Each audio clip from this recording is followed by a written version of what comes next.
25 വേദികളിലായി 249 മത്സരങ്ങളിലായി 15,000-ഓളം വിദ്യാർത്ഥികൾ പങ്കെടുക്കുന്നു. കലോത്സവത്തിനായുള്ള എല്ലാ ഒരുക്കങ്ങളും പൂർത്തിയായിക്കൊണ്ടിരിക്കുന്നു. വിജയികളെ കാത്തിരിക്കുന്ന സ്വർണ്ണക്കപ്പ് അല്പസമയത്തിനുള്ളിൽ സെൻട്രൽ സ്റ്റേഡിയത്തിലെത്തും. കൂടുതൽ വിവരങ്ങളുമായി രേണുക രാജേന്ദ്രൻ ചേരുന്നുണ്ട്. രേണുക, എവിടെ വരെയായി തിരുവനന്തപുരത്തെ കലോത്സവ വിശേഷങ്ങൾ? എപ്പോഴാണ് കപ്പ് സെൻട്രൽ സ്റ്റേഡിയത്തിലെത്തുക? ഇപ്പോൾ രേണുക എവിടെയാണ് നിൽക്കുന്നത്? കൂടുതൽ വിശദാംശങ്ങൾ എന്താ? ഹരിത, ഞാനിപ്പോൾ നിൽക്കുന്നത് തിരുവനന്തപുരത്തിന്റെ സെൻട്രൽ സ്റ്റേഡിയത്തിലാണ്. സെൻട്രൽ സ്റ്റേഡിയത്തിന് മറ്റൊരു പേര് കൂടിയുണ്ട്, MD നിള എന്നൊരു പേര് കൂടി പറയേണ്ടതുണ്ട്.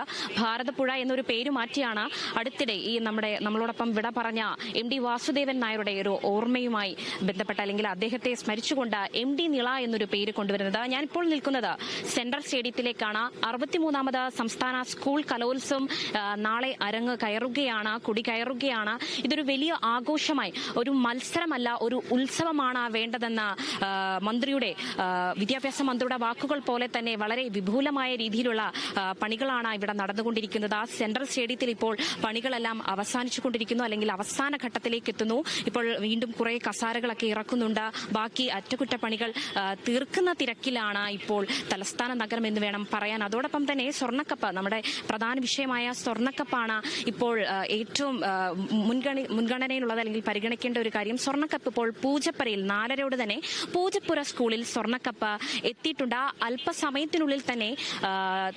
അല്പസമയത്തിനുള്ളിൽ വഴുതക്കാടുള്ള ഗേൾസ് സ്കൂളിലേക്ക്, കോട്ടൺ ഹിൽസ് ഗേൾസ് സ്കൂളിലേക്ക് സ്വർണ്ണക്കപ്പ് എത്തുന്നതാണ്. അവിടെ നിന്ന് PMG സ്കൂളിലേക്ക് സ്വർണ്ണക്കപ്പ് പോകും. ഇങ്ങനെ വളരെ വിപുലമായ അല്ലെങ്കിൽ വളരെ വൈവിധ്യമായ രീതിയിലാണ് 63ാമത് സംസ്ഥാന സ്കൂൾ കലോത്സവം നാളെ അരങ്ങ് കുറിക്കാൻ പോകുന്നത്. സ്വർണ്ണക്കപ്പിനോടൊപ്പം തന്നെ തിരുവനന്തപുരം മേയർ ആര്യ രാജേന്ദ്രനും ഒപ്പമുണ്ട്. ആര്യ രാജേന്ദ്രനും അടക്കമുള്ള സംഘങ്ങളാണ് സ്വർണ്ണക്കപ്പുമായി ഇപ്പോൾ പൂജപ്പുരയിൽ എത്തിയിരിക്കുന്നത്. അല്പസമയത്തിനുള്ളിൽ തന്നെ വഴുതക്കാട് എത്തുന്നതാണ്. ഏറ്റവും പ്രധാനപ്പെട്ട കാര്യം നോക്കുകയാണെങ്കിൽ, കഴിഞ്ഞ വർഷം മന്ത്രി വി ശിവൻകുട്ടി പറഞ്ഞതുപോലെ തന്നെ വിപുലമായ അല്ലെങ്കിൽ ഒരു പുതിയ പരിഷ്കാരം, മാനുവലിൽ ഒരു പരിഷ്കാരമുണ്ട് എന്ന് വി ശിവൻകുട്ടി പറഞ്ഞിരുന്നു. അതിൽ ഏറ്റവും എടുത്തു പറയേണ്ട കാര്യം ശ്രദ്ധിക്കുകയാണെങ്കിൽ, മത്സരത്തിൽ A ഗ്രേഡ് നേടുന്ന എല്ലാ വിദ്യാർത്ഥികൾക്കും ട്രോഫിക്കൊപ്പം ഒറ്റത്തവണ സർട്ടിഫിക്കറ്റും സാംസ്കാരിക സ്കോളർഷിപ്പും 1000 രൂപയും സമ്മാനിക്കുന്നുണ്ട്.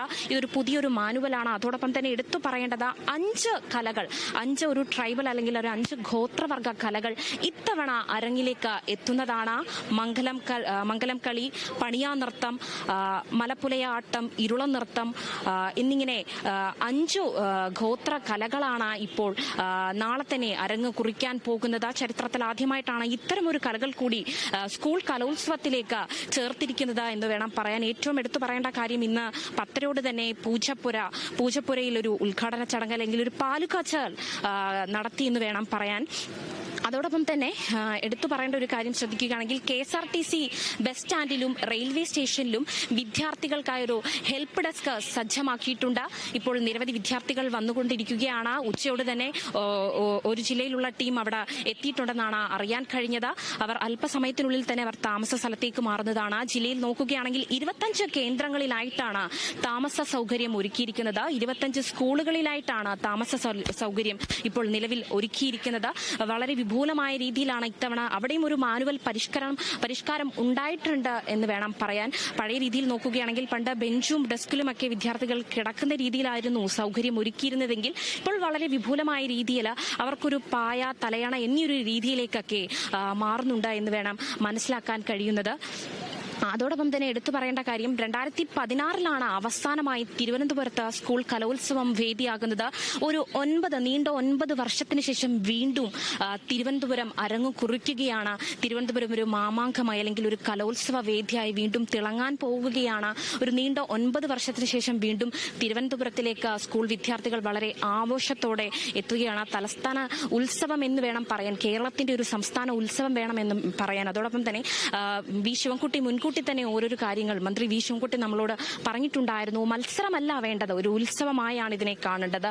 വിവാദങ്ങളൊന്നും ഇല്ലാതെ തന്നെ വളരെ മുന്നോട്ട് വളരെ സന്തോഷത്തോടെ തന്നെ നമുക്ക് പോകാൻ കഴിയണമെന്നൊരു വാക്കും കൂടെ ഉണ്ട്. 25 വേദികളിലായിട്ടാണ്. ഈ 25 വേദികളുടെ ഒരു പ്രത്യേകത ശ്രദ്ധിക്കുകയാണെങ്കിൽ ഈ 25 വേദികൾക്കും പല നദികളുടെ പേരാണ് ഇട്ടിരിക്കുന്നത്. ഭാരതപ്പുഴ, നിള, അച്ചൻകോവിലാറ് എന്നിങ്ങനെ നദികളുടെ പേരുകളാണ് ഇട്ടിരിക്കുന്നതാണ് മനസ്സിലാക്കാൻ കഴിയുന്നത്. 2 ഷിഫ്റ്റുകളിലായിട്ട് 50 ഹെൽത്ത് ഇൻസ്പെക്ടർമാരെ ഇവിടെ സജ്ജമാക്കിയിട്ടുണ്ട്. അങ്ങനെ നിരവധി കാര്യങ്ങളാണ് ഇപ്പോൾ ഇവിടെ നടന്നുകൊണ്ടിരിക്കുന്നത്. അവസാന പണികളിലേക്കൊക്കെ ഇപ്പോൾ പൊയ്ക്കൊണ്ടിരിക്കുകയാണ്. നമ്മൾ ഇവിടെ ഉള്ളവരോട് ചോദിക്കാം. ചേട്ടാ പണിയൊക്കെ എങ്ങനെയാണ്? അവസാന ഘട്ടത്തിലാണ്. നൈറ്റ് കൊണ്ട് തീർക്കും. ഇനി എന്തൊക്കെ പണിയുണ്ട്? നമുക്ക് ഇനി എന്തൊക്കെ പണിയുണ്ട്? ഇനി തുച്ഛമായ പണിയേ ഉള്ളൂ, ഏകദേശം കഴിയാറായി. ലൈറ്റിങ്സും കാര്യങ്ങളൊക്കെ കഴിഞ്ഞു. ലൈറ്റിങ്ങിന്റെ എല്ലാം കഴിഞ്ഞായിരുന്നു. വേറെ എന്തെങ്കിലുമൊക്കെ പണികൾ ബാക്കിയായിട്ടുണ്ടോ? കുറച്ചായിട്ട് നടന്നുകൊണ്ടിരിക്കുന്നു. ഇന്നത്തോടോ ഈവനിങ്ങിനോടും എല്ലാം കഴിയും. ഇപ്പം ലൈറ്റിംഗ് സെറ്റ് ചെയ്തോ? ലൈറ്റിംഗ് സെറ്റ് ചെയ്തോണ്ട് അത് വേറെ സെക്ഷനാണ്. ചേട്ടോ നമസ്കാരം. പണികളൊക്കെ എവിടായി? തീരാറായി. പിണറായിയുടെ ഫ്ലെക്സ് ഒക്കെയാണ്. ഇത് ശിവൻകുട്ടി വിദ്യാഭ്യാസ മന്ത്രി മന്ത്രി വി ശിവൻകുട്ടിയുടെ ഫ്ലെക്സ് ആണ് ഇവിടെ തയ്യാറാക്കിക്കൊണ്ടിരിക്കുന്നത്. ഫ്ലെക്സിന്റെ പണിയൊക്കെ ഇന്നും കൂടി തീരത്തില്ലേ? തീരും. ആരൊക്കെ ഫ്ലെക്സ് ഉണ്ട് ഇവിടെ ഇപ്പം? ഇവിടെ ഇതാണ് കട്ടൗട്ടും ഇതൊക്കെ ഉള്ളൂ. തീർക്കും. ഏകദേശം എത്ര മണി കൊണ്ട് നമ്മൾ തീർക്കുമായിരിക്കും? എന്തായാലും രാവിലെ 10 മണിക്ക് മുമ്പ് തീരും. പഠനത്തിനുള്ളിൽ നമ്മൾ തീർക്കും. തീർത്തല്ലേ പറ്റുള്ളൂ. വേറെ എന്തെങ്കിലുമൊക്കെ പരിപാടി പെൻഡിങ് ആയിട്ട് വല്ലതും ഉണ്ടോ നമുക്ക് തീർക്കാനായിട്ടുള്ള? കാര്യങ്ങളൊക്കെ ഉണ്ട് ഫ്രണ്ടിൽ. അതൊക്കെ ഏകദേശം ഓൾറെഡി സെറ്റാണ്. നല്ല രീതിയിൽ മുന്നോട്ട് പോയിക്കൊണ്ടിരിക്കുന്നുണ്ട്. ഹരിത ഇവർ പറയുന്നത് വളരെ സന്തോഷമായി അല്ലെങ്കിൽ വളരെ നല്ല രീതിയിൽ തന്നെ മികച്ച രീതിയിൽ തന്നെയാണ് ഇപ്പോൾ പണികളൊക്കെ തയ്യാറാക്കിക്കൊണ്ടിരിക്കുന്നത്. ഫ്ലെക്സുകളും ഇങ്ങനെ കട്ടൗട്ടുകളെല്ലാം ഇവിടെ സജ്ജമാക്കിക്കൊണ്ടിരിക്കുന്നു. നാളെ രാവിലെ ഇന്ന് രാത്രിക്കുള്ളിൽ തീർക്കാനാണ് ഇവർ തയ്യാറാക്കിയിരുന്നത് അല്ലെങ്കിൽ പദ്ധതിയിട്ടിരിക്കുന്നത്. നാളെ രാവിലെ ഉദ്ഘാടനത്തുള്ളിൽ എന്തായാലും ഈ സെൻട്രൽ സ്റ്റേഡിയം അല്ലെങ്കിൽ കലോത്സവ വേദി വളരെ ഗംഭീരമായി തന്നെ തയ്യാറായി കഴിയുമെന്നാണ് പറയുന്നത്. എല്ലാവരും പണിയുടെ തിരക്കിലാണ് ഇരിക്കുന്നത്. അതോടൊപ്പം തന്നെ എടുത്തു പറയേണ്ടത് പുത്തിരിക്കണ്ടം മൈതാനത്ത് ഊട്ടുപുര സജ്ജമാക്കിയിട്ടുണ്ട്. ഊട്ടുപുര സംശയങ്ങളെല്ലാം എല്ലാവർക്കും ഉള്ളതാണ്. ഏറ്റവും എടുത്തു പറയേണ്ടത് രാവിലെ 6 മണി മുതൽ രാത്രി 12 മണി വരെയാണ് ഇവിടെ ഊട്ടുപുരയിൽ ഭക്ഷണം തയ്യാറാക്കിയിരിക്കുന്നത്. രാവിലെ 7 മണിയോട് തന്നെ രാവിലെയുള്ള പ്രഭാത ഭക്ഷണം അവിടെ തയ്യാറാണ്. രാവിലെ 7 മണി മുതൽ 11:30 വരെ അവിടെ ഭക്ഷണം തയ്യാറാണ്. ഉച്ചയ്ക്ക് വീണ്ടും 12 മണി മുതൽ 3:30-4 മണി വരെ ഉച്ചയ്ക്കുള്ള ഭക്ഷണം തയ്യാറാണ്. ഇങ്ങനെ നിരവധി വൈവിധ്യങ്ങളാണ് ഇപ്പോൾ തലസ്ഥാന നഗരത്തിൽ നടക്കുന്നത്. അതോടൊപ്പം തന്നെ മാനുവലിലുള്ള ഓരോ പരിഷ്കാരങ്ങൾ ശ്രദ്ധിക്കുകയാണെങ്കിൽ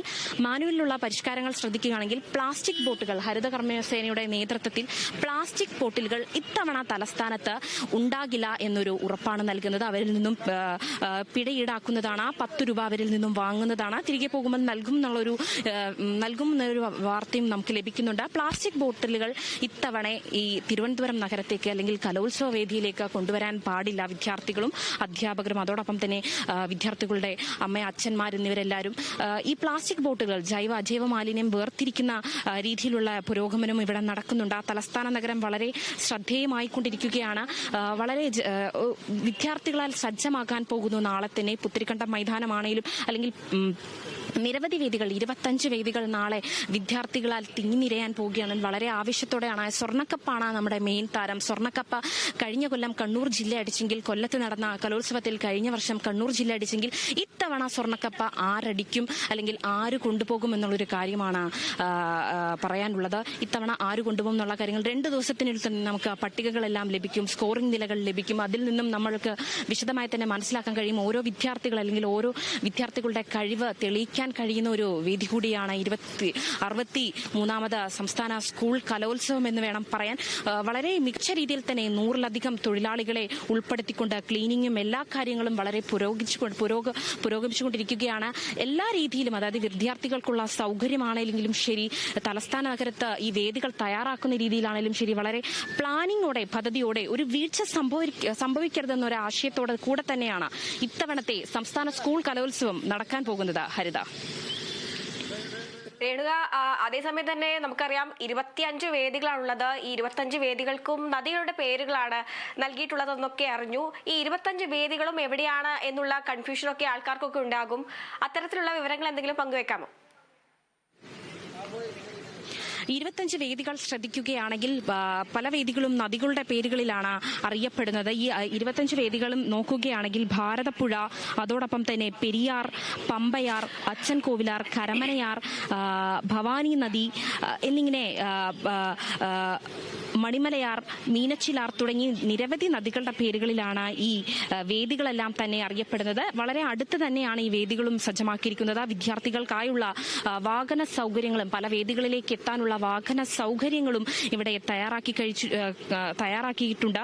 അതോടൊപ്പം തന്നെ 25 വേദികളിലായും ദിവസം 3 ഇനങ്ങൾ അല്ലെങ്കിൽ 2 മുതൽ 3 ഇനങ്ങൾ വെച്ച് തയ്യാറാക്കിയിട്ടുണ്ട്. ആദ്യ ദിവസം തന്നെ നോക്കുകയാണെങ്കിൽ മോഹിനിയാട്ടം, സംഘനൃത്തം, ഭരതനാട്യം, ഒപ്പന, കുച്ചിപ്പുടി, മാർഗം കളി, സംസ്കൃത നാടകം എന്നിങ്ങനെ വിപുലമായ കലകളും അല്ലെങ്കിൽ വിപുലമായ പരിപാടികളാണ് തയ്യാറായിരിക്കുന്നത്. അതോടൊപ്പം തന്നെ നാളെയാണ് ഉദ്ഘാടന ദിവസമായ നാളെയാണ് 10 മണിയോട് തന്നെ മുഖ്യമന്ത്രി പിണറായി വിജയൻ ഉദ്ഘാടന ചടങ്ങിലേക്ക് എത്തുന്നതാണ്.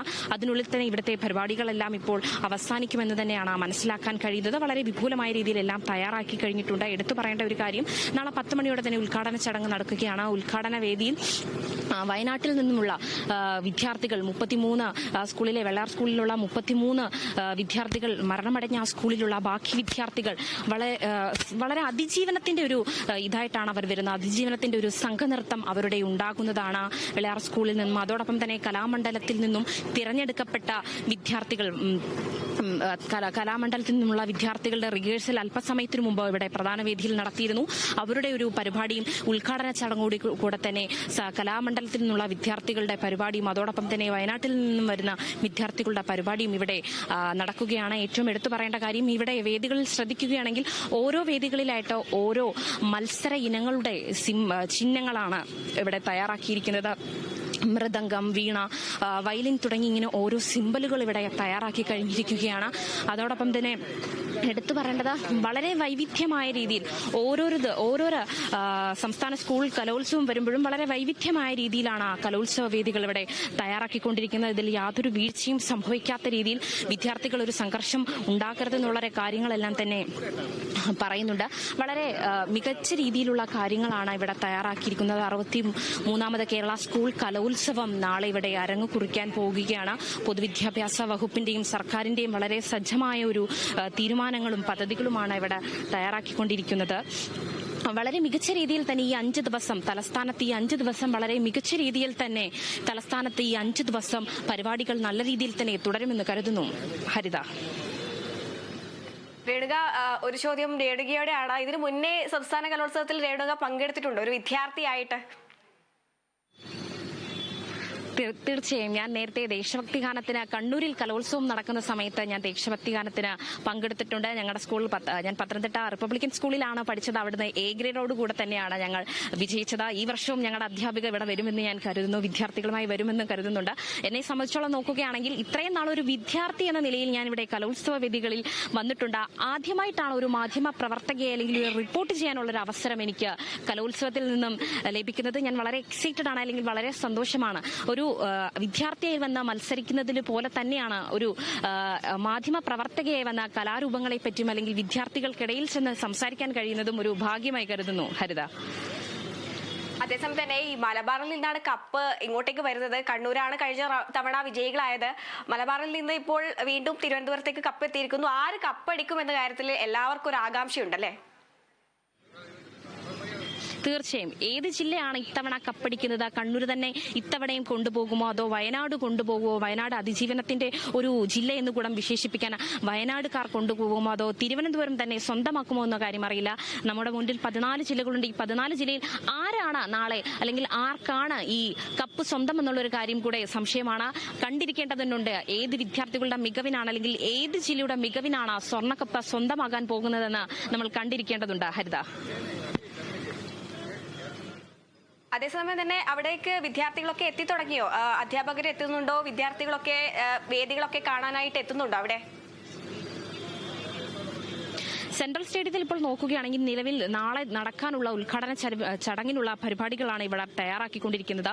വിദ്യാർത്ഥികൾ ഇപ്പോൾ എത്തിയെന്നൊരു വിവരം ലഭിക്കുന്നുണ്ട്. നാളെ രാവിലെയോടെ തന്നെ കൂടുതൽ വിദ്യാർത്ഥികൾ എത്തിച്ചേരുന്നുണ്ട്. കാസർഗോഡ് ടീമാണ് ഇപ്പോൾ നിലവിൽ എത്തിയിരിക്കുന്നുള്ള ഒരു വിവരവും ലഭിക്കുന്നുണ്ട്. അതോടൊപ്പം തന്നെ എടുത്തു പറയേണ്ട കാര്യം KSRTC സ്റ്റാൻഡും റെയിൽവേ സ്റ്റേഷനിലും ഹെൽപ്പ് ഡെസ്കുകൾ സജ്ജമാണ്. വിദ്യാർത്ഥികളുടെ ആശയവിനിമയം നടത്താനും അതോടൊപ്പം തന്നെ ഏത് സ്കൂളുകളിലേക്കാണ് വിദ്യാർത്ഥികൾക്ക് സൗകര്യം ഒരുക്കിയിരിക്കുന്നത്, അവർക്ക് താമസ സൗകര്യം ഒരുക്കിയിരിക്കുന്നതുള്ള കാര്യങ്ങളെല്ലാം തന്നെ തിരുവനന്തപുരത്ത് KSRTC സ്റ്റാൻഡിലും റെയിൽവേ സ്റ്റേഷനിലും ഹെൽപ്പ് ഡെസ്കിലൂടെ തന്നെ അറിയാൻ കഴിയുന്നതാണ്. 25 സ്കൂളുകളിലാണ് ഈ താമസ സൗകര്യം ഒരുക്കിയിരിക്കുന്നത്. അവിടെയും ഒരു ഹെൽപ്പ് ഡെസ്ക് ഉണ്ട്. വിദ്യാർത്ഥികളുടെ ഭക്ഷണ ക്രമീകരണങ്ങൾക്കാണേലും താമസ സൗകര്യമാണേലും വാഹന സൗകര്യങ്ങളും അല്ലെങ്കിൽ എന്തെങ്കിലും ആശയവിനിമയം നടത്തണമെന്നുണ്ടെങ്കിൽ ഇത്തരം ഹെൽപ്പ് ഡെസ്കുകളും സ്കൂളുകളിലും സജ്ജമാക്കിയിട്ടുണ്ട്. ഹരിത.